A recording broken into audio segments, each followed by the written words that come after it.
Hai semua, nikel memiliki banyak manfaat yang dibutuhkan manusia, di mana hampir semua produk yang ada berasal dari nikel.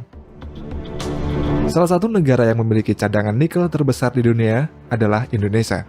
Oleh karena itu, dalam beberapa tahun terakhir ini, banyak pabrik-pabrik smelter nikel yang dibangun di beberapa wilayah di Indonesia.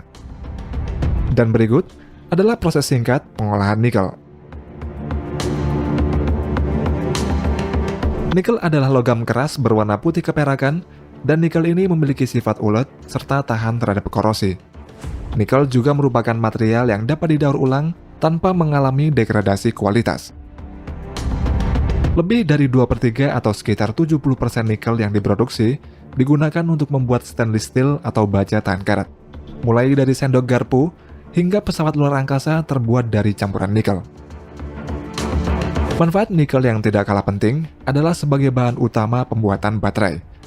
Salah satu sumber energi yang sering digunakan manusia saat ini adalah baterai lithium-ion, di mana unsur penting dalam pembuatan baterai isi ulang ini adalah nikel. Baterai lithium ini banyak digunakan dalam berbagai alat elektronik seperti smartphone, laptop, hingga mobil listrik. Ada beberapa alasan mengapa nikel banyak dipakai dalam baterai mobil listrik, yakni dikarenakan logam tersebut memberikan kapasitas penyimpanan energi yang tinggi. Dengan semua keunggulannya tersebut, baterai yang digunakan dalam mobil listrik akan berukuran kecil, lebih ringan, sehingga sangat nyaman digunakan dalam perjalanan jarak jauh ketika menggunakan mobil listrik. Karena itulah dalam beberapa tahun terakhir, nikel menjadi salah satu topik perbincangan hangat di seluruh dunia. Dan semakin tahun, nikel digadang-gadang akan menjadi komoditas masa depan, serta nikel ini menjadi pendorong perubahan dalam pemanfaatan energi. Pada tahun 2030 mendatang, sebanyak 20% dari total konsumsi nikel global diperkirakan akan digunakan untuk baterai mobil listrik maupun baterai sistem penyimpanan energi. Untuk di pasar, nikel terbagi menjadi dua jenis, yaitu nikel kelas 1 dan nikel kelas 2. Nikel kelas 1 memiliki kadar di atas 99,8%. Digunakan untuk banyak produk, seperti komponen baterai mobil listrik. Sementara nikel kelas 2 dengan kadar di bawah 99,8% banyak digunakan untuk pembuatan stainless steel. Sedangkan biji nikel sendiri memiliki dua jenis, yaitu nikel sulfida dan nikel laterite.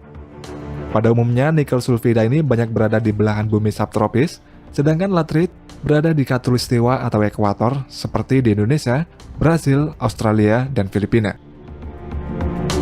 Saat ini Indonesia diketahui memiliki cadangan nikel sebesar 72 juta ton atau 52% dari total cadangan nikel di dunia yang mencapai 139,4 juta ton.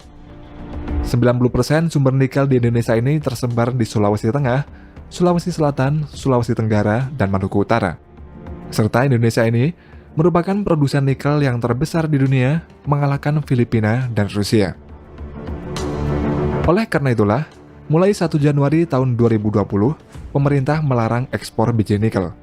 Dengan adanya larangan ekspor nikel tersebut, pemerintah ingin mengembangkan hilirisasi dan industrialisasi dari bahan mentah.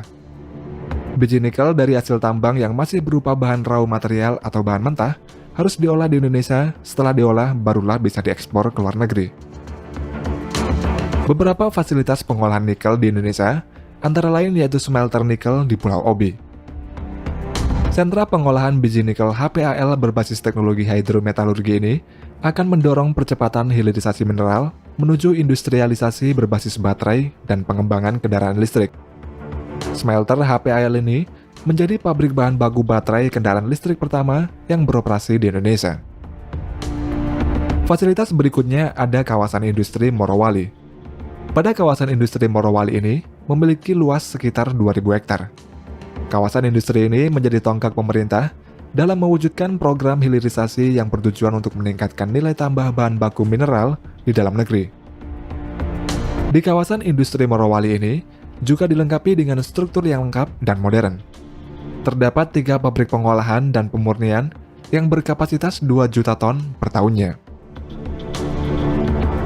Pabrik pengolahan nikel di Indonesia, prosesnya hanya menjadi nikel matte dan ferronikel, lalu kemudian diekspor ke luar negeri.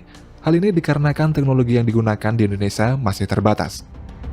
Sedangkan di luar negeri, Nikel diolah sampai menjadi produk akhir menjadi nikel murni karena teknologi yang mereka miliki sudah sangat canggih. Secara umum untuk memproses nikel, lapisan tanah atau ore yang mengandung nikel diangkut menggunakan dump truck menuju ke pabrik pengolahan.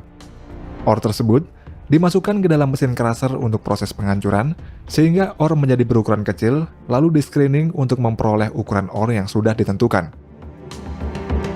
Untuk selanjutnya, ore dimasukkan ke dalam mesin konsentrator. Di dalam mesin ini, ore dihancurkan lagi sampai ore berukuran halus, lalu dicampur dengan air sehingga menjadi konsentrat. Kemudian konsentrat masuk dalam proses flotation, yakni proses pemisahan nikel dengan mineral lainnya melalui pengapungan pada suatu wadah khusus. Setelah itu konsentrat dikeringkan dengan mesin rotary dry pada suhu yang telah ditentukan. Pengeringan atau drying ini merupakan proses untuk mengurangi kandungan kelembapan pada konsentrat hingga mencapai 20-15%.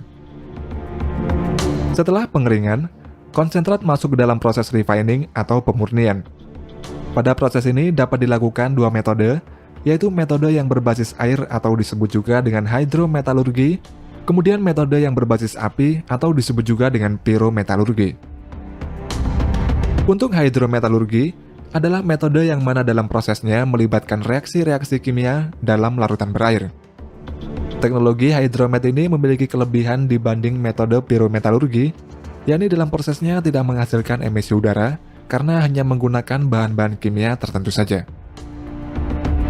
Sedangkan untuk metode pyrometalurgi, kebanyakan digunakan di negara-negara seperti Kanada, Indonesia, dan Brasil. Metode pyrometalurgi ini menggunakan proses kalsinasi, yaitu konsentrat nikel dimasukkan ke dalam electric furnace pada temperatur di atas 1400 derajat Celcius. Dalam proses kalsinasi tersebut, terdapat slag atau limbah yang mana nantinya akan dibuang pada dumping area. Sedangkan sisanya adalah konsentrat yang mengandung nikel atau disebut juga dengan matte cair. Nantinya matte ini akan masuk ke dalam proses granulasi, di mana matte akan disemprot dengan air sehingga menjadi butiran-butiran biji nikel yang berbentuk seperti pasir hitam. Butiran yang memiliki kandungan nikel lebih dari 60% disebut dengan nickel matte, sedangkan jika mengandung nikel yang lebih sedikit proporsinya disebut dengan ferronikel.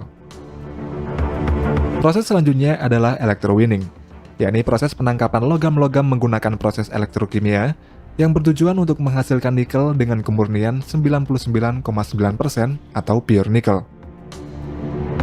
Dalam proses electrowinning ini, plat aluminium akan berperan sebagai katoda dan plat lainnya berperan sebagai anoda, yang kemudian dimasukkan ke dalam wadah khusus yang terdapat butiran-butiran biji nikel yang sudah diberi campuran kimia khusus.